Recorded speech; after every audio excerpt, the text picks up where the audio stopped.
Viewers আসসালামু আলাইকুম। Bangla V online টেলিভিশনে আমি খালেদ চৌধুরী আপনাদেরকে স্বাগত জানাচ্ছি আমাদের সাপ্তাহিক আয়োজন ইংলিশ আওয়ারে। আপনারা জানেন এই অনুষ্ঠানটির টাইটেল স্পন্সর হচ্ছে এফএম মেথড এবং যৌথভাবে পরিবেশিত হয় এফএম মেথড, যাত্রিক ট্রাভেলস এবং লতিফ ট্রাভেলসের সৌজন্যে। এই অনুষ্ঠানটির মাধ্যমে আমাদের লক্ষ্য থাকে কিভাবে ইংরেজি শিক্ষার সবচেয়ে জনপ্রিয় পদ্ধতি এফএম মেথডের সাহায্যে আপনারা ঘরে বসেই ইংরেজিতে কথা বলা শিখতে পারেন। কারণ অনেকের পক্ষে আমাদের কাছে সরাসরি এসে প্রতিষ্ঠানে কোর্স করা, ইংরেজি শেখা হতে সম্ভব হয় না, বা দূরে আছেন, প্রবাসে আছেন, তাদের জন্যই আসলে আমাদের মূলত এই আয়োজন। আজকে আমার সাথে অতিথি হিসাবে যোগ দিয়েছেন জিনাত ফেরদৌস জুথি।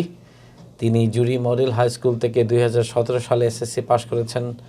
2019 সালে TN Khanam academic degree college থেকে এইচএসসি পাশ করেছেন এবং অনার্স পড়ছেন মৌলভীবাজার সরকারি কলেজে কেমিস্ট্রি ফার্স্ট ইয়ারে। এবং পাশাপাশি বর্তমানে তিনি সিলেট শহরের আম্বরখানায় আমাদের প্রতিষ্ঠানে এফএম মেথড সিলেট ব্রাঞ্চে ইংরেজি শেখার জন্য 2 মাসের একটি স্পোকেন ইংলিশ কোর্স করছেন। জ্যোতিকে স্বাগত জানাচ্ছি আমাদের আজকে স্টুডিওতে। আপনাকেও ধন্যবাদ।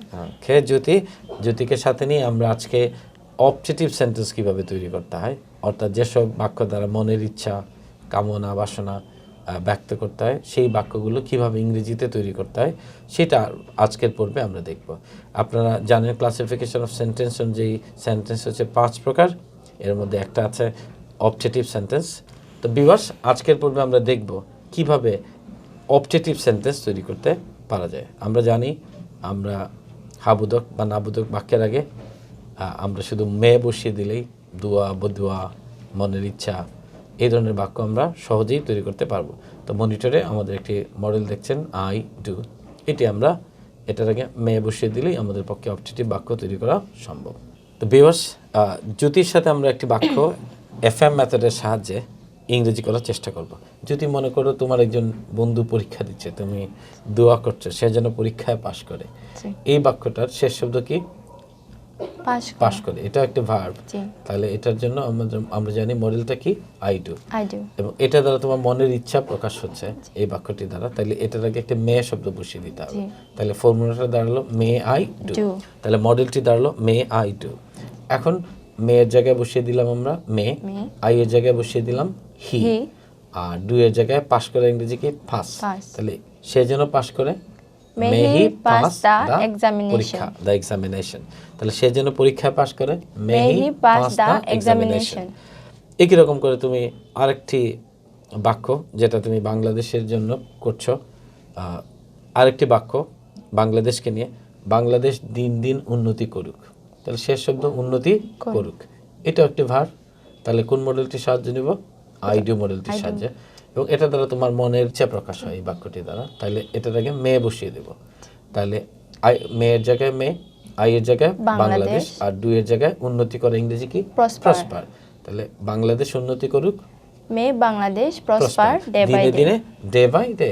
তাহলে দিনে দিনে বাংলাদেশ উন্নতি করুক, may Bangladesh prosper day by day. Thank you.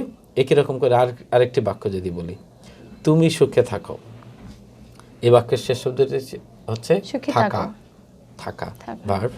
আচ্ছা, এবং এটা হাবোধক বাক্য। তাহলে আই ডু মডেলের সাহায্যে ইংরেজি করব। তার আগে মেয়ে বসিয়ে দিব, দুয়া বোঝা যাচ্ছে, তুমি সুখে থাকো। তাহলে মেয়ের জায়গায় মে, আই এর জায়গায় ইউ, আর থাকা ইংরেজি কি? লিভ। তাহলে মে ইউ লিভ।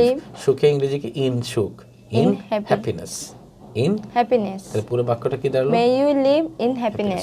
তো আমরা দেখলাম জ্যোতি কত সহজে এফএম মেথডের সাহায্যে অবজেক্টিভ সেন্টেন্স তৈরি করতে পারছে। তো আমরা রাজনীতিবিদদের উদ্দেশ্যে আমাদের একটি মনের ইচ্ছা প্রকাশ করছি। রাজনীতিবিদগণ যেন জনগণের জন্য কাজ করেন, এই বাক্যটিও এফএম মেথডের সাহায্যে দেখব কিভাবে ইংরেজি করা যায়। শেষ শব্দ কি?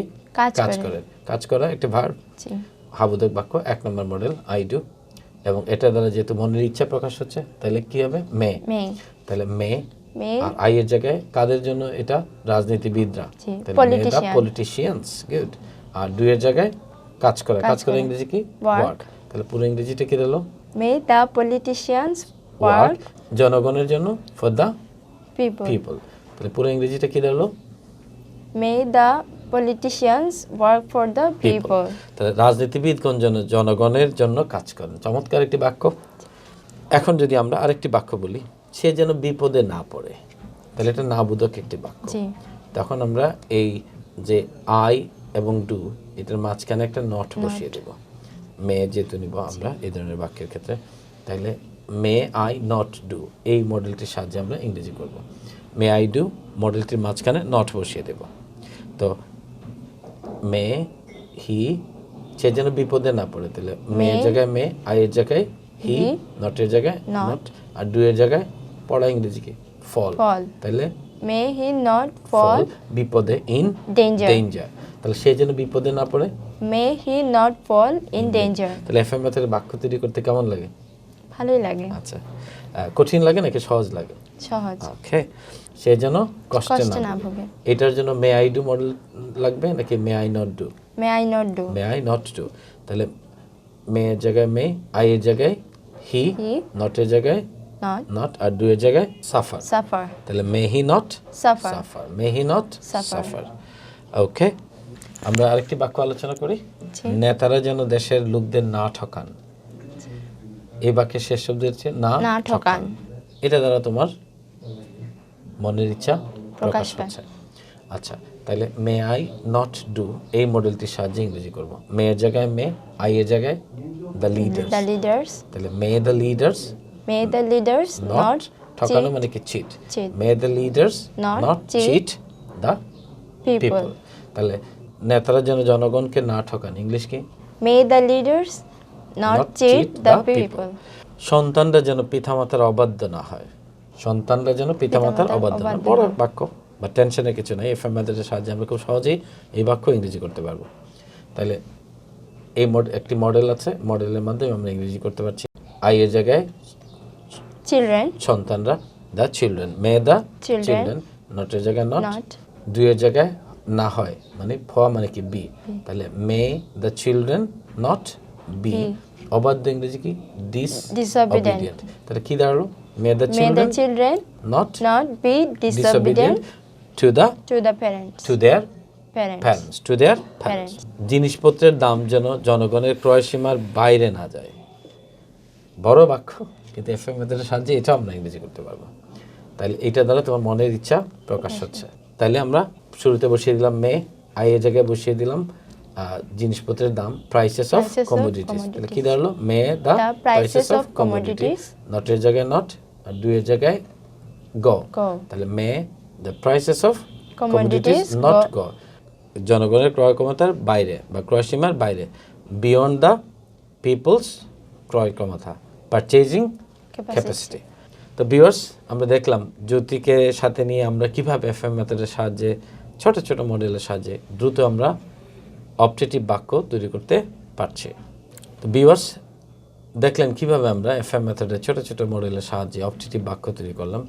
তো জ্যোতি, তোমাকে ধন্যবাদ, কষ্ট করে আমাদের স্টুডিওতে এসছো। আপনাকেও ধন্যবাদ।